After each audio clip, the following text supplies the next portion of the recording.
Why is there an Arkansas guy waving a Canadian flag? Because he's the Mountie. Shit gets wild when the Tigers win.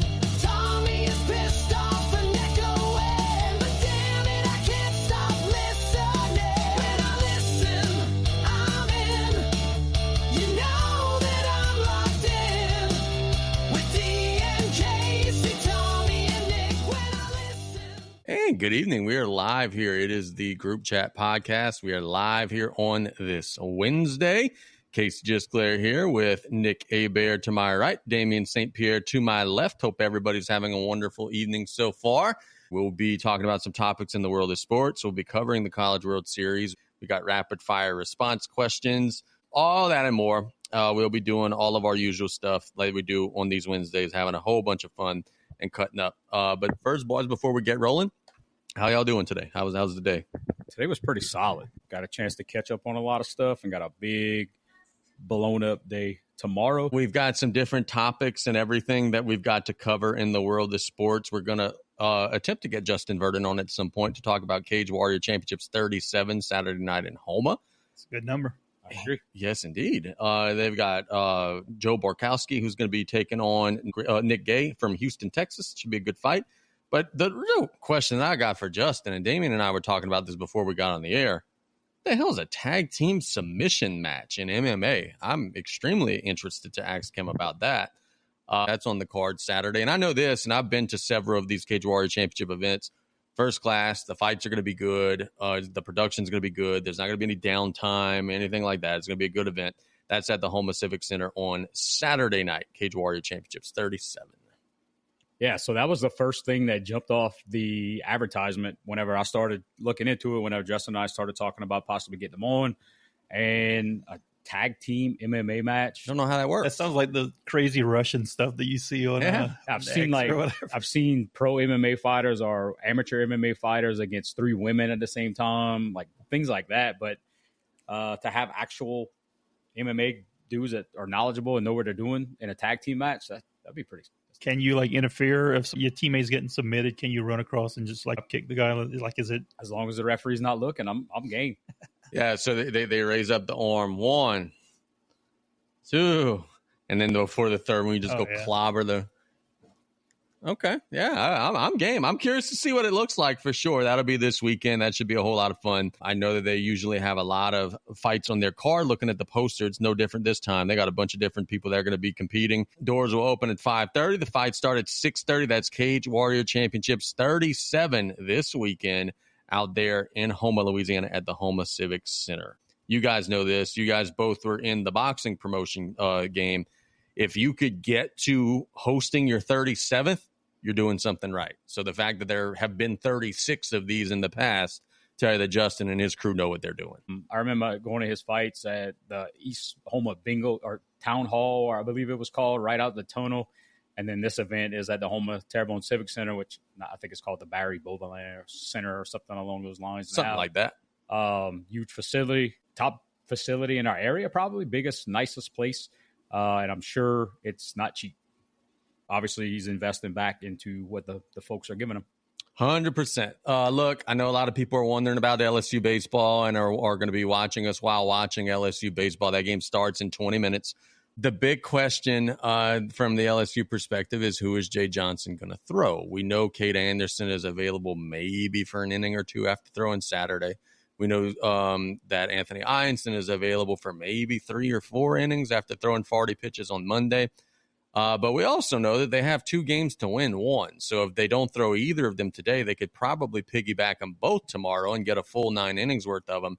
So LSU is going to throw Zach Cowan today to start the game. And he is going to be out there, I'm sure, as long as he's effective. Cowan is stretched out. He's a former starter. He started last year at Wofford. Was LSU's closer for a lot of the season, was really, really good. But then down the stretch, he got hit pretty hard. So he has not been good lately, but he was real good early. Arkansas will be throwing Landon Bidelsish. I don't know how to say that. Whatever this name is, here's a lefty, 4.92 ERA, 4-0 in the season. Opponents hit .263 against him. The one number that stands out, he's allowed 14 home runs in 56 2/3 innings. So both teams a little limited in the pitching. LSU's got 2 shots to win 1. And boys, I really think Just kind of give a little spoiler alert here. I think that LSU is going to start out with Cowan. If Cowan is good and you get to the 4th, 5th inning and you're up or it's tied, then it's like, all right, Einstein, all right, Evans, get the spikes on, let's go. But if Cowan is not good and you're losing 3 or 4 to 1 or you're struggling, then it's like, all right, we're going to throw our JV and we're going to save things for tomorrow. I really think that how LSU handles this is going to be based on how the first 3 or 4 innings of the game go. That makes me so nervous because I really just want to get Arkansas out of here. Yep. Watching them play yesterday, they're a good baseball team. Yep. So is LSU, and it's going to be a freaking battle. LSU's always had really good luck, had some late game heroics historically over the past 20 years. I hope exactly what you're saying goes the opposite way. And obviously we get up early and take care of business, but you got to have that glimmer of hope knowing what we've done in the past and made some magic happen in those later innings. Just believe in your team. They got you this far. You're hot right now. You got some players that were in sort of a slump and they're back. They're cranking home runs, but Arkansas is dangerous. You can't count them out. And we just got to win 1 out of 2. The last thing you want to do, Nick, is leave the game tonight with Arkansas feeling like they're on cloud 9 and have them just beat the out of you. You want to let them know that you're still here. Now, Jay Johnson changed his lineup up a little bit, and he's been doing this. He's got Curiel leading off tonight against a lefty. That's something that they haven't been doing. Hernandez hitting cleanup tonight against a lefty. Pearson will be playing right field. Pearson has been the guy who's been leading off against lefties. Mixing and matching, shuffling the deck around a little bit. We'll see how the Tigers fare. What are some things you're looking for today? So the pitcher that's pitching for Arkansas tonight, he has given up a lot of home runs. In fact, looking at the stats of the team, he has given up twice as many home runs of anybody else on their staff. And that lineup's got some pop. Look for LSU to hit a couple homers tonight. And I think that might be the difference. That one little thing, giving up home runs, not a good thing to do to LSU because we get runs in bunches. The one thing that stands out, y'all, is there was a little rain in Omaha last night. It didn't affect any of the games, but there was a rain band that came through overnight. The wind has now shifted. It has been blowing in the whole tournament. It is now blowing out. So that'll be a situation where, look, Arkansas got some heavy hitters too now. They got a bunch of dudes with 15, 20 home runs. LSU too. I think what you just said there, Nick, whichever team keeps the ball in the park today could be the team that walks away with this thing. Now, one thing that worth mentioning, Arkansas is favored to win the game today. I get all that. LSU has beaten them 3 out of 4 now during the season. So Tigers have some winning history, got a little good juju. Arkansas has never beaten LSU in the College World Series, which I hate that stat. It's been recited so many times. I hate that stat. But they are 0-6 against LSU in the College World Series. Knock on Livy, Nick. Ain't nothing wrong with knocking on Livy. We have plans when the new NCAA comes out, which is right around the corner, July 10th, 2025, to maybe start a group chat dynasty league. Maybe it'll be just us with our immediate partners, Gyro and Murder, whatever. Maybe we will even grow it and invite some others in. Tommy's convinced it's going to fail immediately. I think we could carry this. I think we can make this work one way or another. One thing we're looking to do either way is incorporate some form of video game stuff like I mentioned last night. Log me in here, put the PlayStation 5 on and say, Jisco, you ain't getting out of here till you run a kickback for a touchdown. That would be good content. I would be losing my mind in here. We're going to do and incorporate some video game stuff. We all play, so why not bring some of that stuff to the fold? And we might even be bringing a group chat dynasty. And if we do, when it's my turn to play Damien or when it's Tommy's turn to play Murder, that would be the real grudge match. We'll just go ahead and broadcast some of those games. I will even do play-by-play on some of those games. We go ahead and turn the volume down. I will do play-by-play on some of those games. First day it comes out, or first week it comes out, we set up Murder versus Tommy. You commentate, and I'll have the edit button ready. Look, they say I'm Michael Cole. I could go ahead and do like a wrestling style thing there. That would be wonderful. This game is cross-platform too, so Xbox, PlayStation, no matter what you got, you can play with us. That's legit. I didn't realize that. So you're a PlayStation guy, correct? Yeah. I'm PlayStation guy. Victor in the next room at the house is an Xbox guy. What? He wants in bad on this little league. Come on. Okay. Bondo's a PlayStation guy. Tommy's problem was, bro, after about 7 weeks, it always ends. We agree with that. We have a podcast to shame whoever's holding up the league or quitting the league, or it's going to be me. So Yeah, no, I don't think so. We have a platform to shame the person that's holding up the league. Hey, so talking about games, during my lunch break today, I went download Golf Plus on the Oculus. Yeah, pretty good. It's real intuitive, right? And my first hole, I think I shot a 14. Ooh, it's interesting. Gyro shot made a birdie, but no one was there to see it. I ended up making 2 pars after that and just kind of played through 9. And then Erin jumped on, and her first hole was a 26. So it really improved my score. What's the rule for 8 on a hole? Snowman. Yeah. That's a real thing. For instance, Jaden Daniels has said many times that between his junior and senior season, LSU bought some software where it was VR, where he put this helmet on, and he could be in the practice facility reading defenses through VR. And he said openly, like, hey, everybody thinks that, like, I just got more comfortable between the 2 years, but this software is the reason why I'm kicking ass. I learned how to read defenses by playing this video game. I'm so interested to see, I don't know, 5, 10, 15, 20 years from now, what we're going to be doing on these games, bro. If you really think about it, okay, in the 90s, which was 30 years ago now, which is crazy to think that was 30 years ago, but we were playing 8-bit Mario, and now we're playing these zombie games that look realistic. We're putting on VR, and the alien is right next to us. Like 30 years from now, what is it going to be? And I remember playing NBA Live 96. Man, the graphics could never get better than this. This looks so real. And if we looked back at NBA Live 96 right now, it looks like Lego figures that are on it looks terrible. There's nothing funnier than Rick Smits in NBA Live 95. He looks like a box. Everybody looks like a Roblox characters. Are you guys like me? Because I was a big NBA Live, obviously, but I don't remember them by year. I remember them by who was on the cover. I remember I played the one with Mitch Richmond on the cover a lot. Well, he was the Kings. I remember playing the one with Tim Hardaway on the cover a lot with the Heat. I always remembered those games by the cover boy. I just remember that year, I think it was 95 or 96, where it was the first game that had an announcer. Yeah. And that was big. I always thought it was the coolest thing when the announcer would get all amped up whenever the home team would score, and then whenever the road team would score, it would be like Nick announcing our dad roster. Al Bundy. For 3. I think I brought this up to you guys on this platform before. On the NBA Live thing, I think everybody was the same way. I don't think I'm unique to this.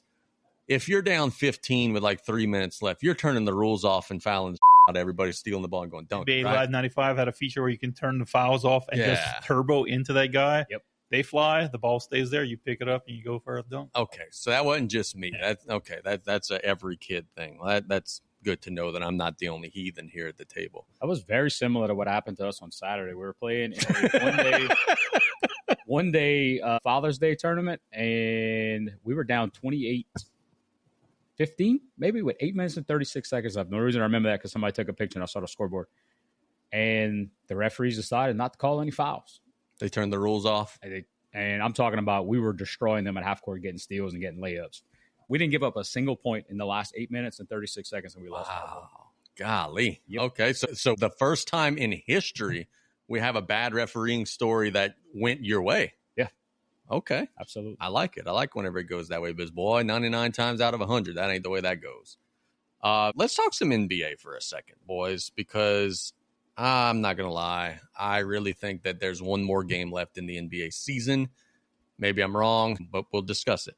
Oklahoma City's up 3-2. Indiana had a golden opportunity. They were up 2-1. They were leading by double digits in the second half of Game 4. They kind of pissed that one away in the fourth quarter. Thunder stole it. Thunder beat them in Game 5. Now Halliburton's injured. I don't think the Pacers are winning another game in this series. What say you? Are you guys more optimistic than I am? Because I really think that this thing is done after tomorrow. I feel like every time I think that, the opposite happens. Every single time. And it's been a really good series. I think we called that from day one that it would be a good basketball series, and it has been. Yep. You got some missed easy situations by the Pacers. They probably could have had one more, but I think it's time that the Thunder just closes this out and goes home as the NBA champions for the season. Basketball it's a little rough right now. Nick, you have been rooting for Indiana, as I think everybody here has been rooting for Indiana. But you've also been outspoken about the officiating. I saw you posted something on Facebook where Shai Gilgeous-Alexander and Jalen Williams you think are getting the lion's share of the calls. I don't disagree. Like, they're just driving to the goal, throwing the ball up in the air and diving headfirst to the floor and are getting the whistle. It's been tough to watch. Oklahoma flops and flails and gets all the calls. It feels like it's been pretty frustrating to watch. And it stops the momentum. If the Pacers are down by 12 and they cut it down to 4 and Shai Gilgeous-Alexander goes into the lane, draws questionable contact, gets the call, and he's at the free throw line making 2, or even worse, kicking it out to freaking Lou Dort. Money from 3 all of a sudden. Him or Kaysen Wallace or the Wiggins guy or whatever. Caruso, on and on. People just knocking down timely threes. And if Halliburton's not playing, if he's out, this series is over. And hammer TJ McConnell over for points in Game 6. What about TJ McConnell? Okay, TJ McConnell is 33 years old, y'all. He's never really been all that effective of an NBA player. He's always been like, but he's legit. And now Brian and I were also talking about this. With all this having been said, if he's your big hammer in the finals, you're in trouble.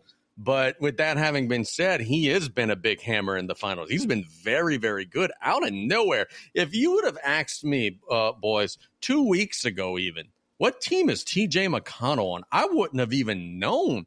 And now he's one of the guys that could maybe win the freaking finals MVP if Indiana wins this thing. The guy could shoot. They don't pick him up at the three-point line, so he's getting open threes.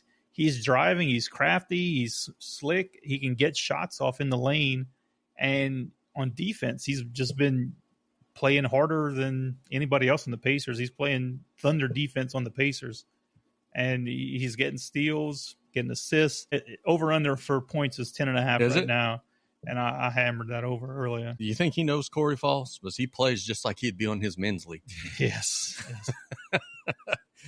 It came out of nowhere. 33 years old. Has only played for 2 teams. He played for Philadelphia for 4 years, Indiana for the last 5.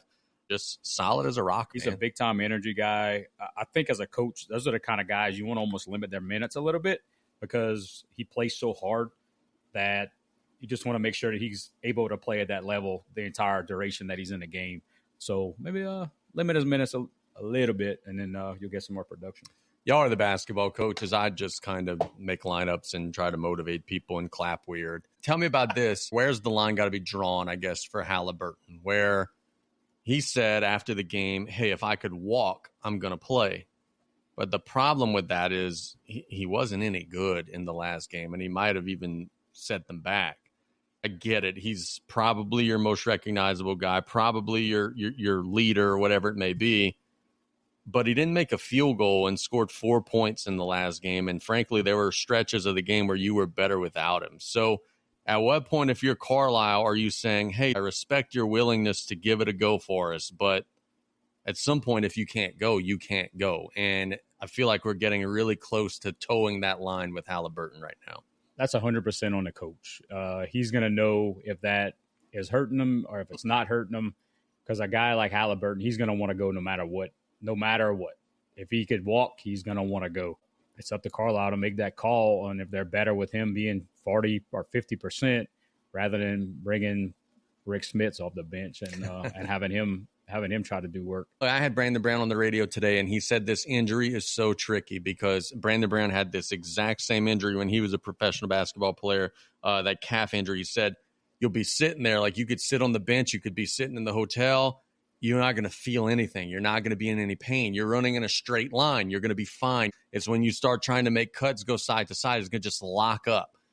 And for a guy who plays the way Halliburton plays, if you're telling me you can't go side to side, that ain't any good. That's like saying Barry Sanders can't juke somebody out. You're just not going to be the same player. He's been completely ineffective for the last 2 games. And if it's because of that, there's a good chance that somebody on the bench is going to contribute better than he has been. And you might as well just play that other guy. Yeah. So we'll keep our eyes on that. Game 6 will be tomorrow in Indiana. Las Vegas is saying the Thunder are going to put a bow on this. They're a 6.5-point favorite on the road. The over-under is 221.5. Nick has already said take McConnell over 10.5. Man, I kind of like the under in some of this because I think that these games in Indiana, the teams have struggled a little bit to score the ball. But it should be a fun matchup. And hopefully, either way, no matter who wins it, I'm rooting for Indiana. We're all rooting for Indiana. We do get a good finish. The last thing that we want is a 35-point blowout or anything like that to end the NBA season. Hopefully we get a good, dramatic finish for sure. I think the way that they've been playing, it's almost deserved to have a final game where they're letting everything hang out and it means something and not go home with a 40-point win or loss, whatever that would be. Let's talk about this really quick. I really think the NBA's got some issues, y'all. There's only one team that has salary cap space this offseason in the entire NBA. The Nets. They're the only team in the whole NBA. But there are players like James Harden, Kyrie Irving, Julius Randle, Fred VanVleet, Miles Turner, Josh Giddey, Kuminga with the Warriors, and on, who are free agents at the end of the year. So the way it works in the NBA, for those of you who are just casual NBA fans, you could exceed the salary cap to re-sign your own player. So, for instance, right now, James Harden, they're listing him as returning to the Clippers on a 2-year, $79 million deal. The Clippers are over the salary cap. They would not be able, any other team would not be able to offer him this, but the Clippers can. But my question to you all is, there are a lot of people that are saying, because there's nobody that these teams are bidding with, that these teams might start penny pinching and saying, hey, Harden, why don't we go 2 years and $55 million? And Harden's going to look at him stupid and say, I was an all-star this year.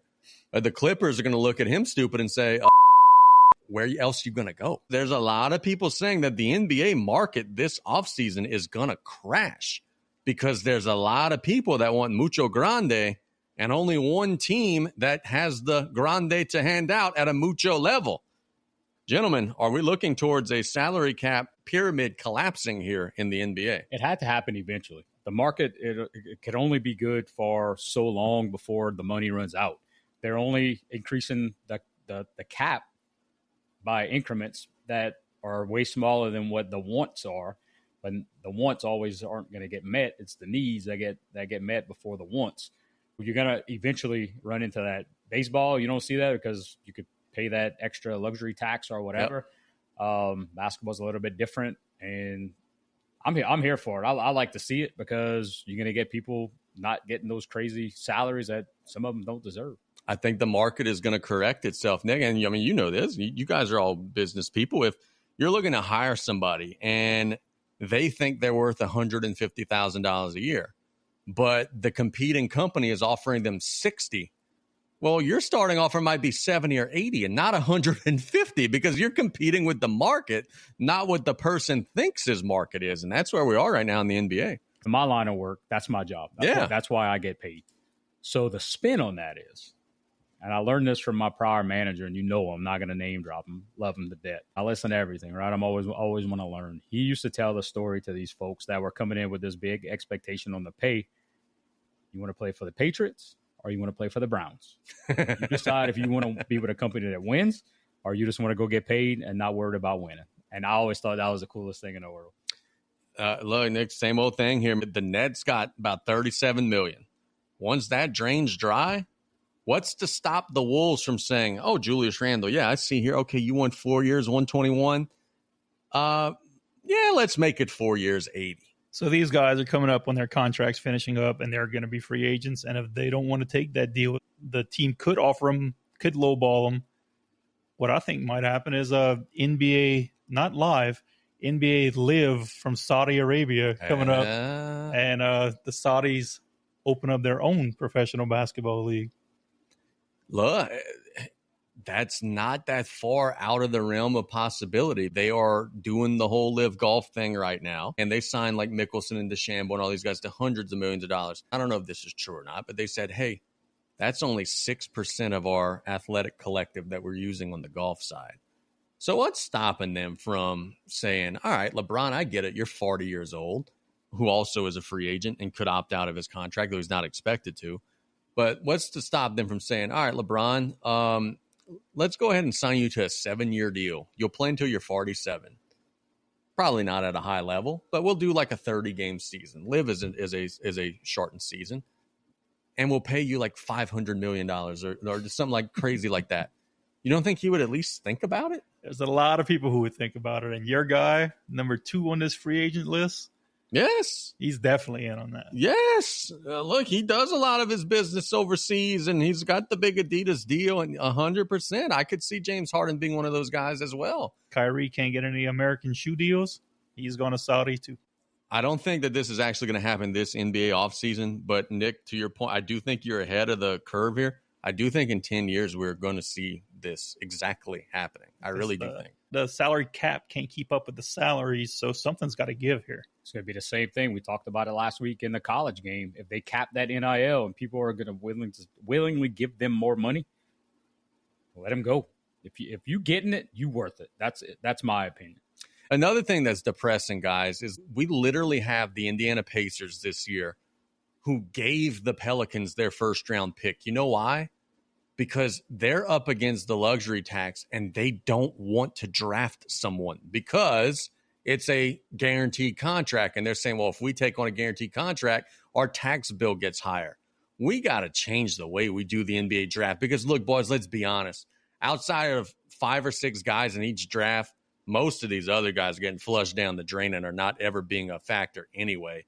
It's not good for your sport when you have a team, one of your smarter teams, by the way, Indiana, one of your most well-run teams, saying, yeah, that 20 whatever pick, New Orleans, y'all go ahead and take that because we don't want a player right there. That's not good for your sport. You would never see that in the NFL or the MLB. The Pelicans, what they picked this year at 9, yeah, they're going to be picking. You're almost looking at nobody at that point. The college game is a little bit different. Kids don't, I say kids, they're kids to me, but they don't develop as much as they used to with the one and done. So you got to take on that role. You got to take on that contract, develop them in 3 years or whatever that rookie deal is, 5 years, and probably lose them at some point if they get really good, if you don't want to pay them. Well, the Lakers today were sold for $10 billion. And then, oh, yeah, Jeannie Buss, who's running the team right now, still gets to run the team. So how about that deal? All right, let's say Nick gets his business sold for a couple $1 million. And then, oh, yeah, Nick, you like to make shirts? Well, yeah, you could go ahead and still make all the decisions and stuff. But, dude, what kind of a sweetheart deal is that? They sold it for $10 billion. And Jeannie Buss still gets to run the basketball team on top of it. That's not a bad deal. Give me all the money that my business is worth, and plus I'll just work for whatever. That's crazy. It's the same thing when the Saints get sold. Mickey Loomis goes with them. Dude, you got to guarantee him a spot for the rest of his life. That you ain't lying. No doubt about that. And then the last thing to kind of put a bow in this conversation is that was the one thing that was so depressing to me was I was thinking about this when I was reading, okay, only the Nets have salary cap space. So that means that the Pelicans are over the cap and are still as bad as they are right now. That's just depressing, the situation that they're in right now. We're going to go ahead and get Justin Verdin on the line and to promote and talk about his event coming up in Houma. Cage Warrior Championships 37 at the Houma Civic Center this weekend on Saturday. Doors open at 5:30. The fight starts at 6:30. We'll get Justin squared up. Looks like you guys have another solid card, and look, to be able to do 36 of these and the audience still wants more, you guys got to know what you're doing, man. Tell us about what we should expect this weekend. I've been doing this for a very long time, and going on 20 years promoting different kind of fights. So what I do on these CWC cards, I mix it up, and I give you a little list of jiu-jitsu matches. I do kid matches, boxing matches, and kickboxing matches. I mix it up, true mixed martial art event. So, and we got a lot of good cards. Kids in there, we got adults. It's a really nice card. And, of course, the main event's Joseph Barkowski. Find a tough guy from Texas with Nicholas Gay. It's going to be a solid card, man. I got a bunch of little young ones on the card. I got a girl fights. 2 girls from Texas coming down to fight here in Houma, Louisiana.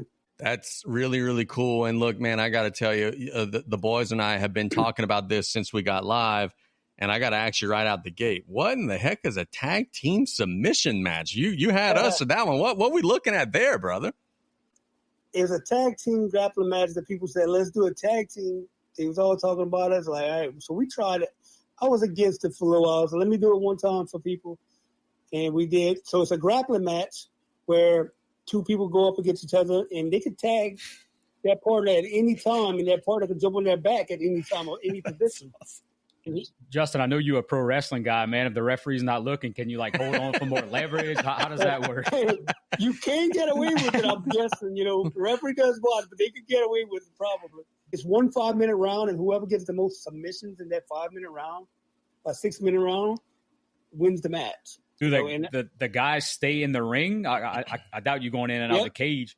They stay in the ring. They stay in one corner, and they got to be touching the wall to get tagged in that corner. They can't leave the corner. Your partner got to bring them to you to tag them in.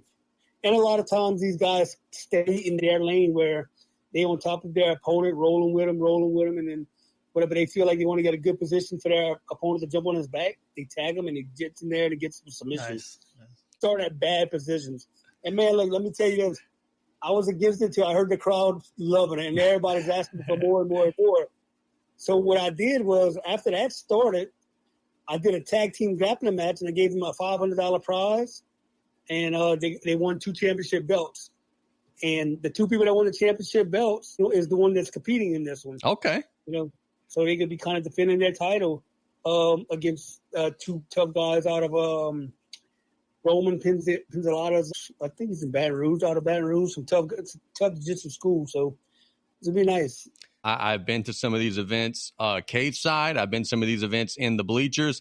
There's not a bad seat in the Houma Civic Center. This is the perfect venue to host a fight like this, is it not? Yeah, every seat is great. So no matter where you're at, some people just like to sit up closer to the VIP sections on the tables. They get those, or they sit in the bleachers and just hang out up there. All good. And then we have big screen TVs where you get to watch the instant replays on the live streams. You get a good view no matter where you at. If somebody wants to get tickets to the show, what do they got to do between now and Saturday? So they can go to inyourface.us and that's the website. They can order the tickets then. They can come to Extreme Mixed Martial Arts and Fitness, and they can call 873-2582. It's 985-873-2582 for tickets for more information if they need any. Or they can get them up at the door. They will have tickets at the door. It's a big venue. You're not going to sell out of it. Where do you guys find some of these fighters? I know some of it is local talent that's training here in the area, but you mentioned, you found some people in Texas and whatever it may be. How do you find these folks? And is it connections that you made with other promoters or other trainers? How do you guys find the fighters to fill out the card? And I have so many emails and text messages and calls from different people that are reaching out to me. I'm doing it for going on 20 years. So I end up getting a lot of contacts with different gyms.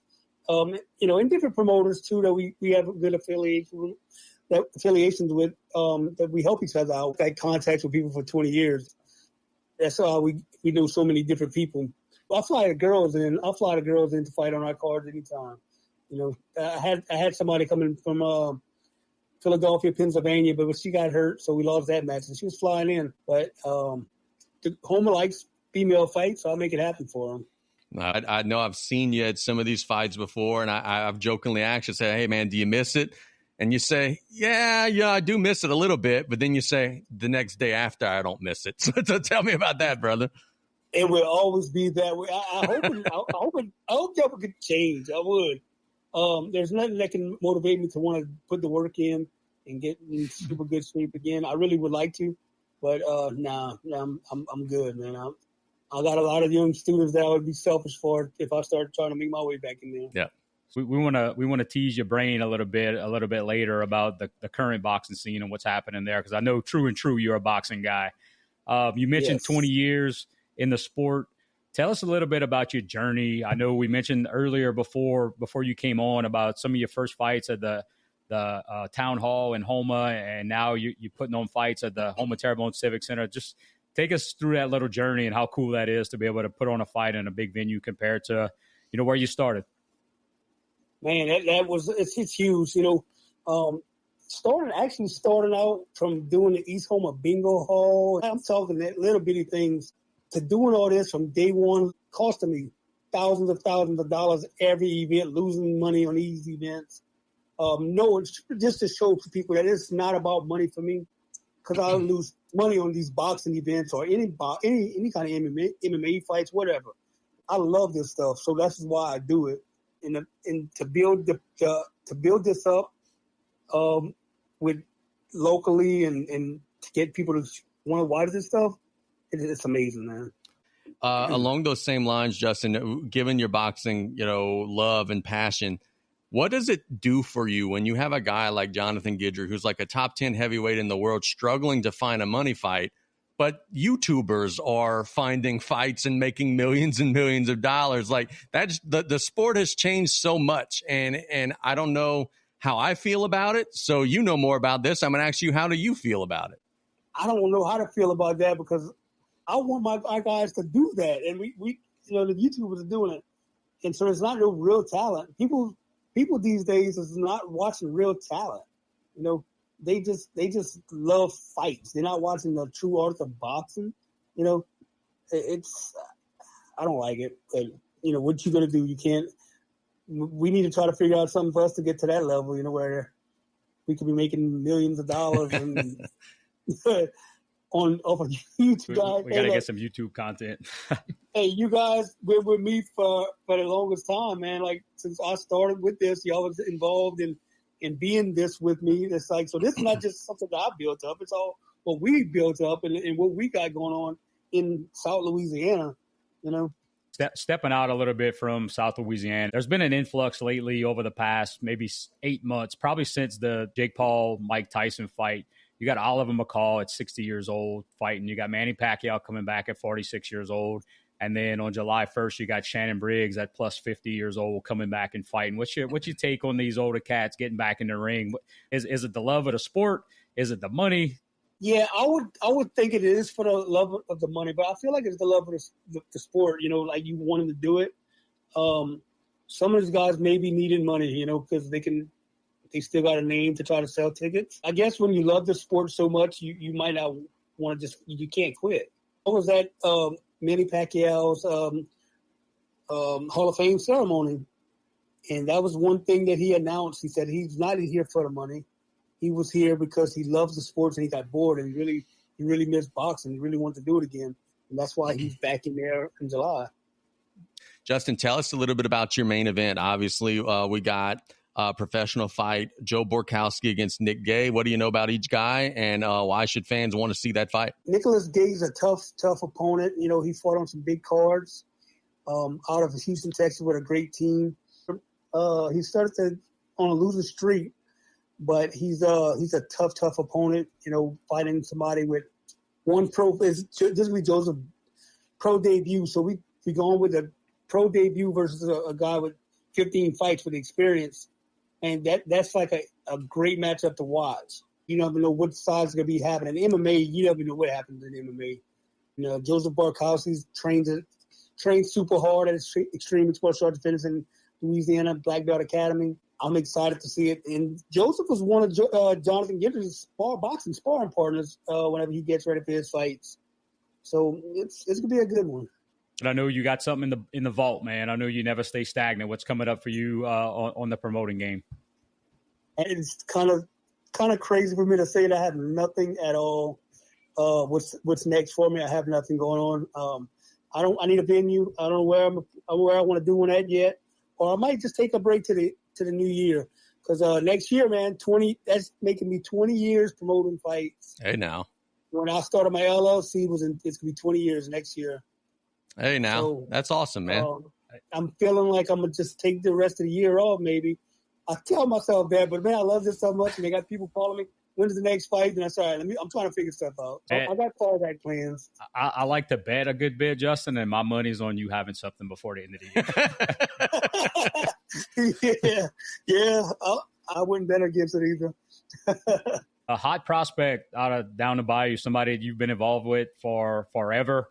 At least known about him and had some sparring with him and had him in your gym. I know now you have him in your gym a good bit. Talk to us about Victor Hernandez and where you think he's at now and what you think's his next move. He's at the point where he's ready for the big fight. There's nothing more for him to keep doing. He needs to take that next step. And I told Christy that the other day, this is time for him to move on, man. He needs the big fight now. You can't just let him keep sitting back and fight on these local cards to get him this big fight. He got the skills. Well, his power for 125 pounder, and he hit so hard. That's not usual.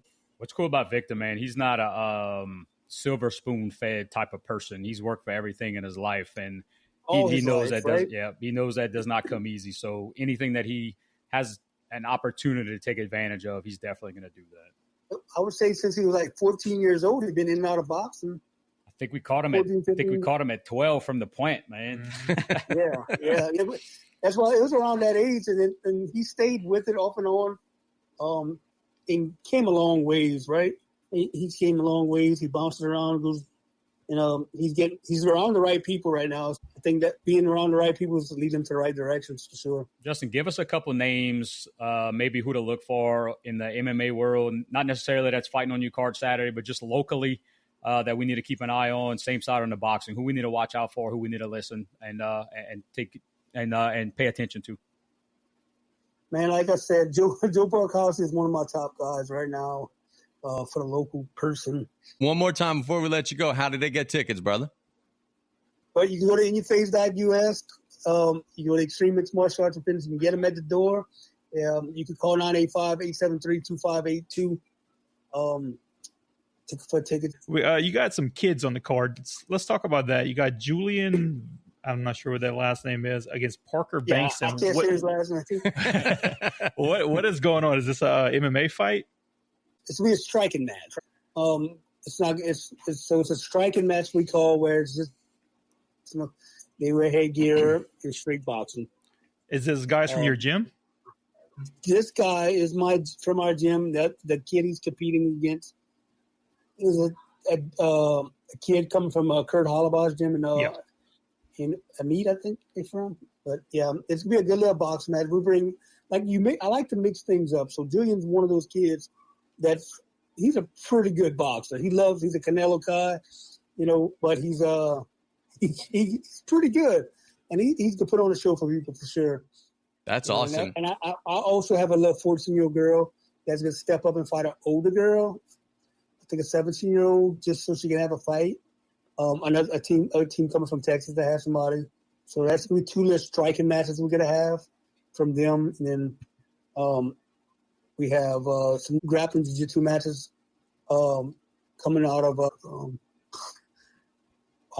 Next Generation in Thibodeau. Yeah, it's coming in with some good some little kids. He's going to do some demonstrations and do a little grappling match for everybody. And of course, they got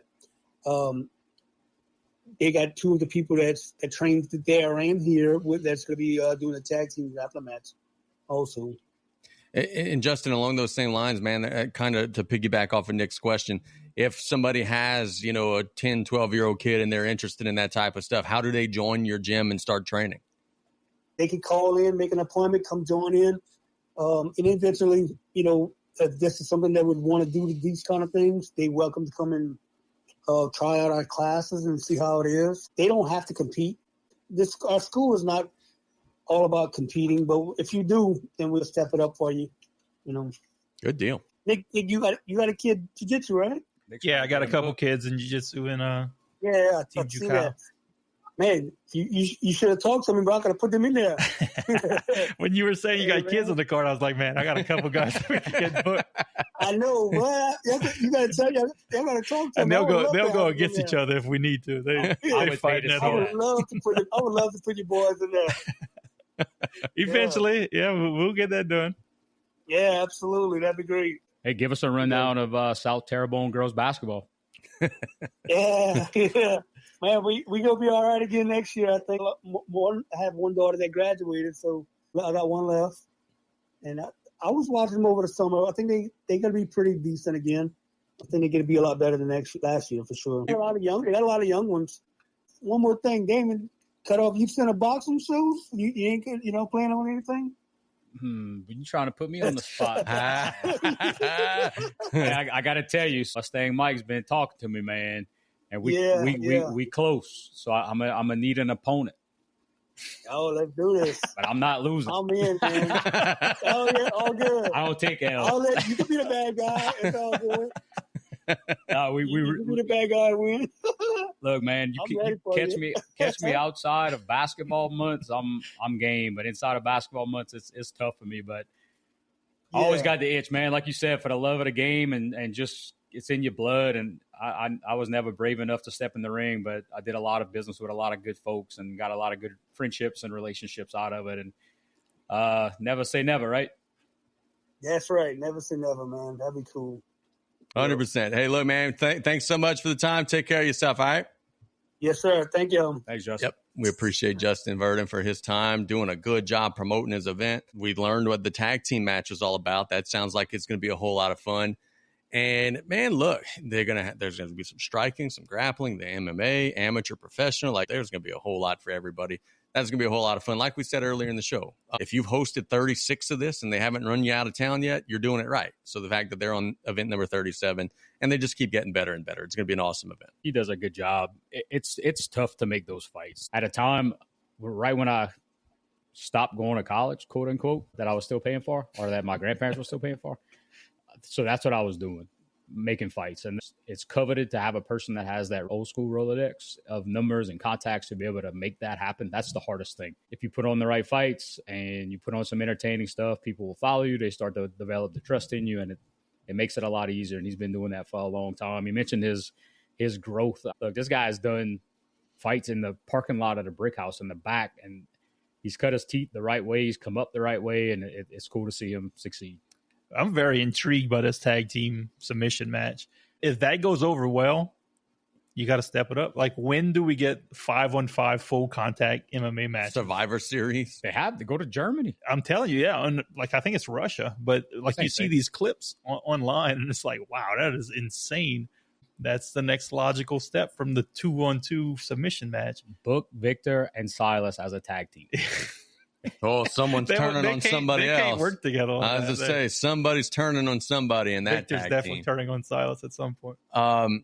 They got video boards there. They're doing interviews. They really stepped it up too over there with their MMA production. They do a wonderful job. That's going to be an awesome event. Yeah, he's got, I believe, pay-per-views as well that they sell, and from what he says, they do tremendously well on that. He always puts on a show. Justin's not a flashy guy.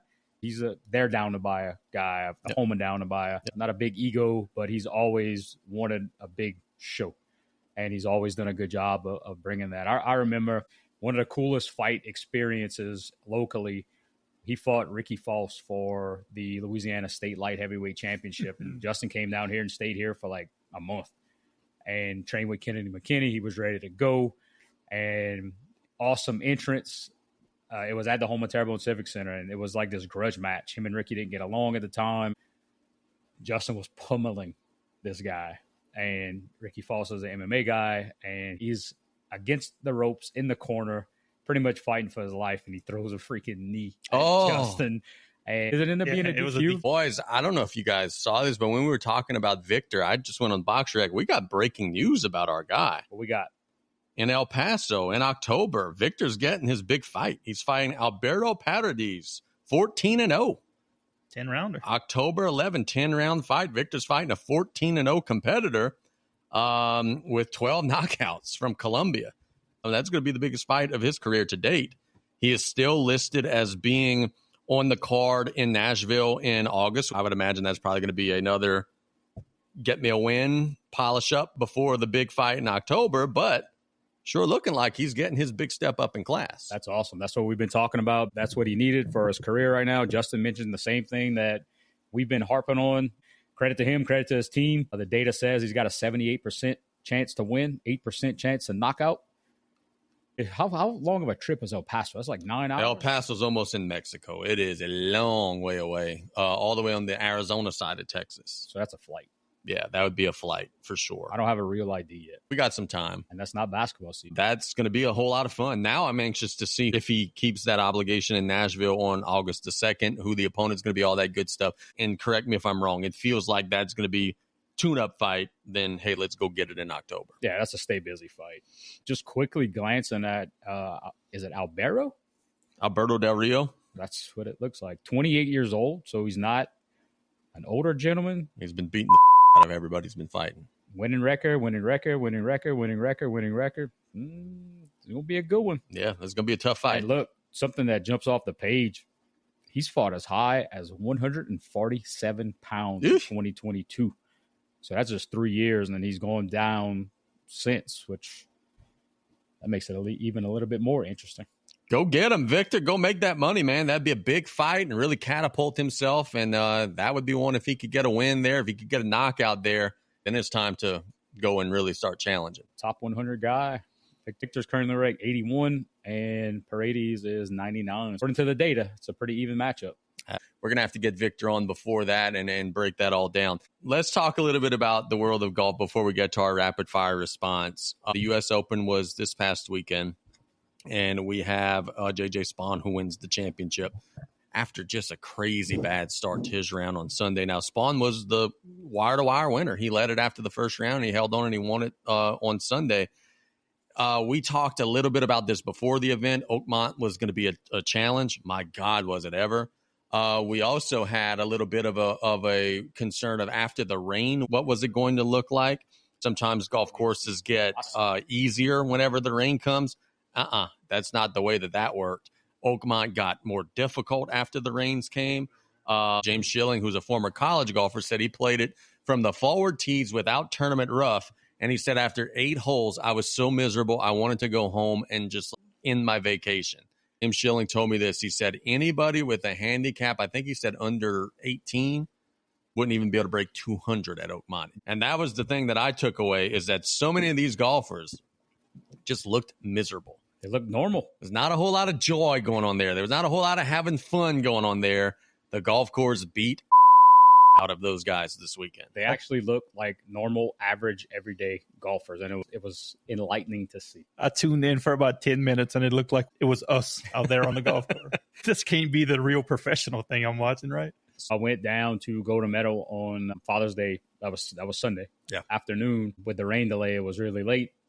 The tournament was still going on, so I asked my grandfather, "Hey, you mind watching golf for a second?" And he's like, "These are the best in the world." I said, "See that guy with the vest on? That is the best golfer in the entire world right now, and he is not doing anything." It's entertaining to watch, and credit to JJ Spaun. I don't remember what hole it was, but he hit one of the worst shots I've ever seen, and I've seen myself shoot. He hit the pin, and it rolled back probably 50 yards. And for that not to completely ruin him, and him just to come back and be aggressive and get on a roll like he was on and nail that 65-foot putt. That was ridiculous. I listened to a podcast today with him on, and I learned way, way too much about JJ Spaun. They were talking about the read on the green and that Horvat could have been a before and chipped it, and he would not have got that read on the green that he got. Interesting story. JJ Spaun's mom was a golfer, and her doctor let her play up until she was 8 months pregnant. So he credits that to his golf swing. And at 5 years old, he got hit by a car while he was skateboarding, and that led him to playing golf. I didn't know any of that stuff. That's crazy. He's also a diabetic. That I didn't know. They mentioned that. Now, what the craziest part of that is we got golfers on the course that are just melting. But we got McIntyre, who was in the house, who shot a 68. No one watched his round, so he might have shot a 90, but he said he shot a 68. And he's sitting in the house 1 over par. So we had a dude who was anchored. Hey, I'm 1 over. You got to beat 1 over.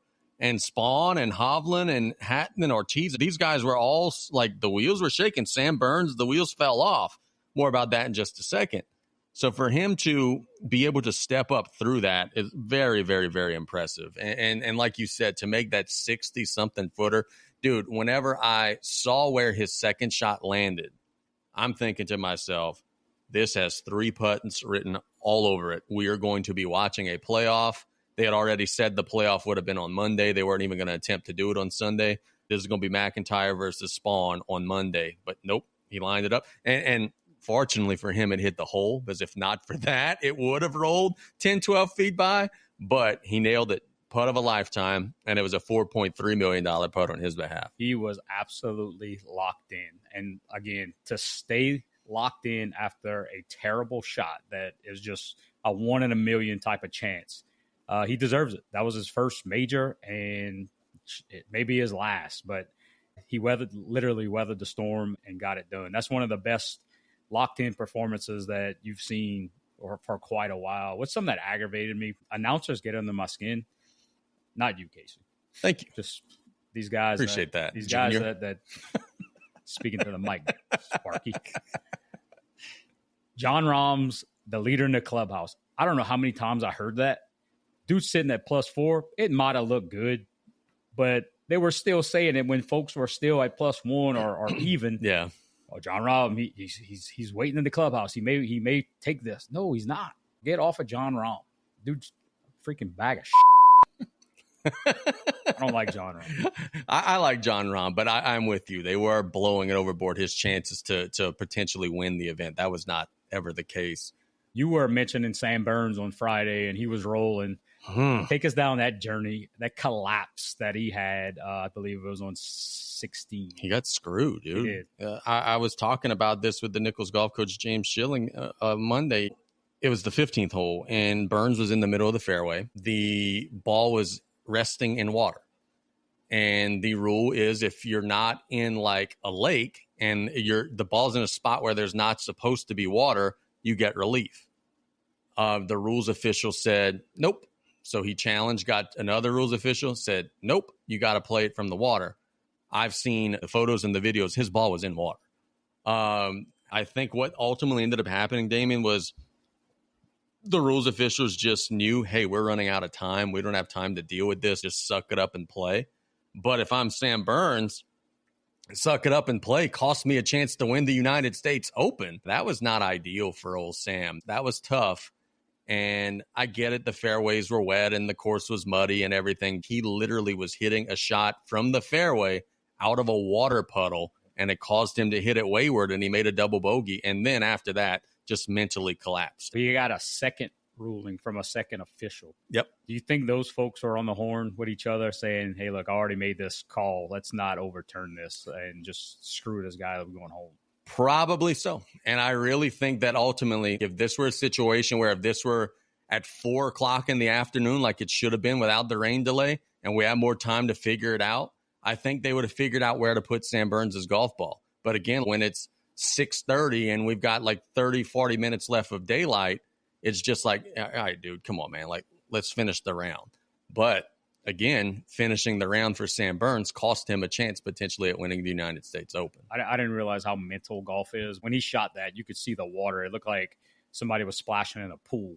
And whenever he shot that shot, he got more water than ball. And after that, I don't even know if they went back to him. He was shooting so bad. Yeah, the rest of the round was an absolute train wreck from there on. So hopefully he'll get back in that spot in the near future. Look, Burns has been a hot commodity. He's been playing some good golf. So hopefully he'll learn from that. And we see often in the sport, guys have failures and different issues or whatever. And maybe he'll be able to get back to that spot in the very near future. We got one more major championship this season. That'll be the Open Championship.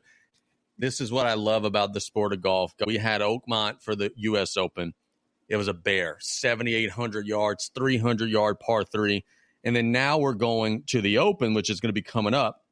And it is a completely different setup. It's going to be out in Northern Ireland. The course is 6,800 yards. It's a small, short course, but the land and the ground and the wind and everything causes chaos. It's shorter, but you still won't be able to score just because of the way the world is over there with the wind and everything. So I love watching the Open. You'll be playing in rough. Sometimes it's up to your neck. You'll hit shots where the ball just doesn't stop rolling at times. It's my favorite major championship of the year. Sunday golf, I love it.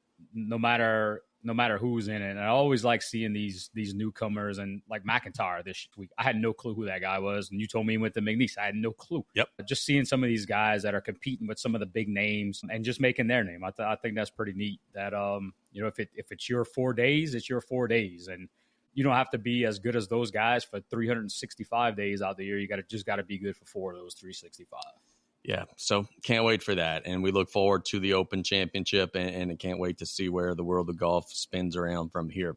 Damien, you are the guy for these rapid-fire response questions, sir. Take them away. These are going to be sort of who would do something first, or who would be that person that does that. Amongst us, right? Yeah, and look, Okay. Tommy is eligible to be answered. I know he can't cry back and forth with us, but I did create some of these questions. Rapid-fire response questions. Rapid fire. We got 10 of these. Who would be the first to get kicked out of a youth sports game for arguing with an official? Oh, I mean, is there any doubt? Yes, there's a couple at this panel. I've seen somebody get ejected before the sun was up at a biddy event once before. It's Nick. I'm 100% Nick. Nick's the only person. I'm about 55-45, me and Damien. Okay, I'm with that. But you're the only one that's ever gotten to a physical altercation with them. I mean, yeah, well, whatever. That's the 10%. But I mean, you shut up sometimes, Mm-hmm. and I'm not capable of shutting up when in situations like that. So yeah, it's probably me. Can I tell you guys, like, as much as I talk, I'm very cerebral about when I do it. I've never gotten a technical foul before. Ever. Jeff Trosclair in the chat says Damien. Jeff, if you were on this panel, I'd pick you. You've been throwing out more gems than me. To be fair, I feel like Tommy could get under the skin of an umpire, but because here's the thing. We're all trolls here, right? But Tommy's like going to come at you from this lawyer, intellectual, like, hey, I'm smarter than you level. And I could see where that would piss off a referee. I could see where he could get under somebody's skin. Yes. I'm going to just leave it at that. There's no IQ test to be an official. Or a coach. Fair enough. Fair enough. Let's just leave it. No drug test either. Yeah, not yet. Who would be the first to join a fantasy league, forget to set their lineup, and then blame the platform? This is where Tommy comes in, right? Exactly. I was going to say Tommy Botto for sure. His team always sucks. Never his fault. He loses all his games. Never his fault. It's the league. It's the platform. This is other people in the league. That's where he was complaining that he's already making excuses about our NCAA dynasty. The game hasn't even come out yet. He hates our fantasy football league because he shows up at noon. We don't draft till 6, and he's gone for 4, and then he wonders why we draft this team for him, and every year it sucks because it's Duke players or LSU players. Yeah. Oh, wow. Yeah, I could see where that could get pretty. That's the same concern in cutoff story. He's great in other leagues that we have no knowledge of. So yeah, biggest crybaby in fantasy sports history, Tommy Votto. Most likely to call someone by the wrong name for an entire conversation. That's me. Nick's raising up his hands now. No, I've never done. Well, I call Tommy Counselor Budo all the time. That's one of my old shticks where if I'm talking to somebody and I know their name is this, I'll just keep on constantly saying the wrong name over and over and over and almost trying to convince them that their name is really this. And then they correct me. What was the Rebecca? It's Rebecca. That's where I was going. Big C's wifey. I don't remember her real name, but it was Rebecca. And I called her Regina over and over and over. And he kept on correcting me. I just kept on saying Regina. So I went drunk Nick. Then I went me second because I cannot remember anything anymore. And I don't have much shame about it. I am bad at remembering names, but I never do it intentionally. And then if the question was city names, it would easily be Casey. The question was what? City names. Oh. We went through a spat on that on the radio where we went a lot of wrong names. Yes, we did. Most likely to get stuck in a handshake/hug combination disaster. Absolutely me again. Oh, so I don't know. I do this already a lot caused a professional boxer a loss because our handshake was so awkward and I just felt so bad after that. I imagine he felt bad after that. He went to his fight and he lost his match, and I take full blame for it. It was a mental breakdown on his part. 100% Nick. You never know when you're going with just a simple 1930s handshake or the bro hug thing or whatever. I'm walking in there and it's like I'm trying to feel it out. It happens and I'm like, oh, guess wrong again. Look, I am a hugger. I like to, hey. But there's nothing worse than when you dive in for it and they're not about it and they pull back like, whoa. Okay. I've been in them situations before. I still think it's me. I get stuck trying to bro hug and then they don't want any part of it all the time. It's a ethnic thing. Yeah. So that's when you get confused. In a boxing gym, you feel ethnic. That sounds weird, but that's not where I was going with that. But like it's an intermingling of different backgrounds, and you go in there, and this is probably what they're going to give, and then they give you like. See, that's racist. It's not racist. It's intermingling. All right, fair enough. That's why I wasn't going there. I'll go down. More painful to watch. Nola no call. Zion's career with the Pelicans. Les Miles clock management. Oh. Considering that I thought the Nola no call was a good call, considering that I think that Zion is someone the Pelicans should have never drafted, it's easily Les Miles' clock management. But I understand that I'm a New Orleans sports hater, so you guys take this one. I'll go with the Les Miles thing too. There's nothing more frustrating than clock management issues, and Les Miles brought all the clock management issues that one could bring to a football game. No call sucked, pissed off, wasn't as frustrating. It was just pissed off thinking that we got screwed. Zion, I don't know. There's not much more to say about Zion. Look, can we get something out of the way with the no call? Because, look, by the way, I was kidding. It was not a good call. It was a terrible call. But I just want to say, the Saints did let the Rams get into field goal range with like 30 seconds left. The Saints did get the ball first in overtime and have to punt. They still did have chances to win the game. That's one thing that we don't talk nearly enough about. They still did have chances. Yeah. Look, they did get screwed on that call. 100%. But if they stop the fake punt, I'll never give that up. I will never get off of that because I had death threats on social media after I said something about it. Because God forbid you tell the truth. That was the biggest thing in the game. No matter what the call is not, if they stop that, the game's over. I enjoyed the no call. Nothing Zion does is surprising. Les Miles actually found new ways to jack up clock management. So it's Les Miles. And him standing there and shoot on grass while all this is happening, I'm losing my mind. Dude, call a timeout. Spike the ball, something. It's really not that hard. Oh, we did spike the ball once with no time left. What is the last sports jersey you bought? It was a good question. James Harden, Brooklyn Nets. Still rock that? No. It's retired. I don't buy jerseys for myself, but I do buy a lot of jerseys for Victor and Silas and Nico and Luca. And it was probably an Ohtani Dodgers button down. Ain't nothing wrong with that. Last jersey I bought was a Michael Jordan number 45 Barons jersey. I love that. That's legit. Or what's the kick returner for the Saints? Michael Lewis. No, your boy. Courtney Roby. The dude that got hurt last year, the receiver. Shaheed? Yeah, Rashid Shaheed. I got a Rashid Shaheed jersey for Victor and a Shador Sanders jersey for Victor. It's probably the dude I hate on the Saints the least. Hey, speaking of Shador Sanders, what got is this ticket going 100 miles an hour today. Good start. Yeah, it's a good start to his career. I know where his draft stock just dropped again. Alive or dead. Ed Ogeron, he's in Houma tonight. Same. That's exactly who I was going. That's wow. Swept the three of us all agree on that. We swept with Les Miles. We swept with Coach O. What's your walk-up song if you play college baseball? Thunderstruck, probably. That gets me going every time. Thunderstruck. I was going to say Pink Pony Club, but I think I'm going to go with Under Pressure by Queen. Under Pressure. Caroline and Kim listen to that freaking and song. Kennedy. Yeah, that's what I meant. Caroline and Kennedy, not Kim. I'm not outing Kim. She got mad at me because I said she was a Swiftie. She's not a Swiftie, apparently. So Kim's not? Yeah, let's redact that. Come on. So my go-to is Tupac, Hit 'Em Up. Lots of foul language, but that, along with the DX theme, is my whole 18 playlist. Break it down. You got to get amped up for 18. You win the lottery. What's the first thing you buy? I actually thought about this one. I have been on board with we need a driving range down the bayou. I would build some sort of a Top Golf type thing here. I would buy land, because I want to bring a place to this area where we could just go hit golf balls. We're in kind of the later stages of adding on to our house because we got so many damn kids we had to add on to our house. So finish all that up as fast as possible. We still got some kitchen stuff that Claire wants to do. Maybe a new podcast studio would be pretty awesome. That's on my list. I feel like I wouldn't go buy anything stupid because I feel like I'm just not at that point in my life. But I would definitely build a 6-court basketball facility. Oh, yeah. With a full TV, radio, podcast studio attached. Ooh. What kind of lottery we winning here? No, I like that.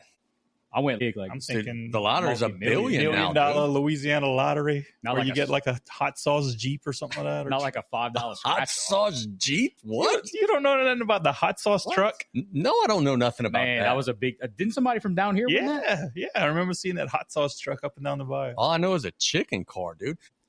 If you were in a professional boxing match against legendary loser Reggie Strickland, who holds a record of 66 wins, 276 losses, and 18 draws, could you last a full 3-minute round? No. Because, dude, you said the key thing. Yeah, all right, I get it. 276. He did beat 66 people. That's where I was going to. I ain't lasting 3 rounds with that. No, 1 round. 1 3-minute round. Okay, well, either way, I'm not lasting 3 minutes with this dude. 3 minutes is an eternity in a boxing match. Let's think this through. I'm doing this the whole time, and the referee's going to stop it. So I think I could get out or at least reach the halfway mark of the round. So if it's a 3 knockdown rule in effect, you take a knee immediately. This was the Houma scene. That's 10 seconds, right? In reality, it's probably 30 seconds. So you take the knee as soon as you come up within striking distance. That's 30 seconds.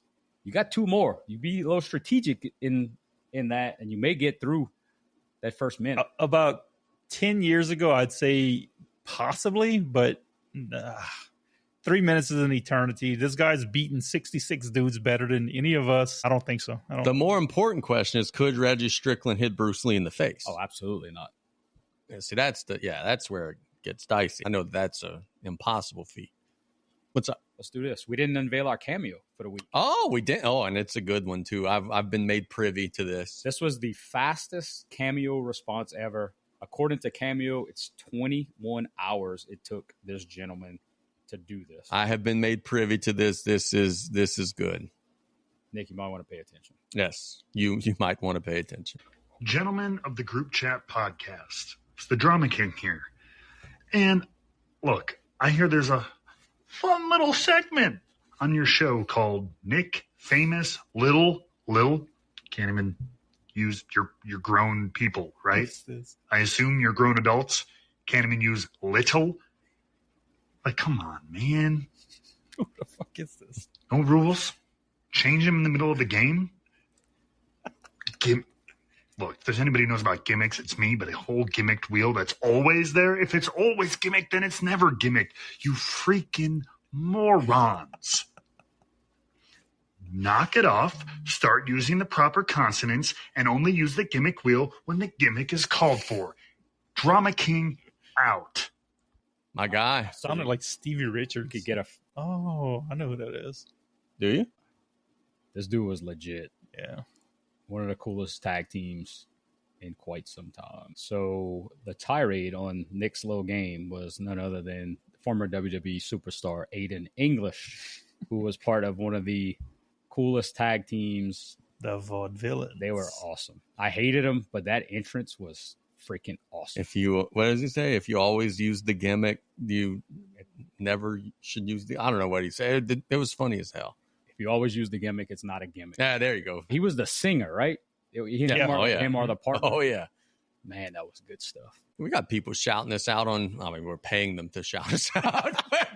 We got people shouting us out left and right. That's what's up. That was $17 with tax. Ain't nothing wrong with that. Thanks to everybody for listening to our podcast today. Hope everybody has a wonderful rest of the week. We will be back next Wednesday for Nick Bear to my right, Damien St. Pierre to my left. This is Casey Gisclair signing off. Thanks so much for listening to the Group Chat Podcast. Pro tip, do not get an Android and do not get in the group chat with somebody that has an Android. Don't make a podcast with somebody who has an Android. It's a mistake that we made.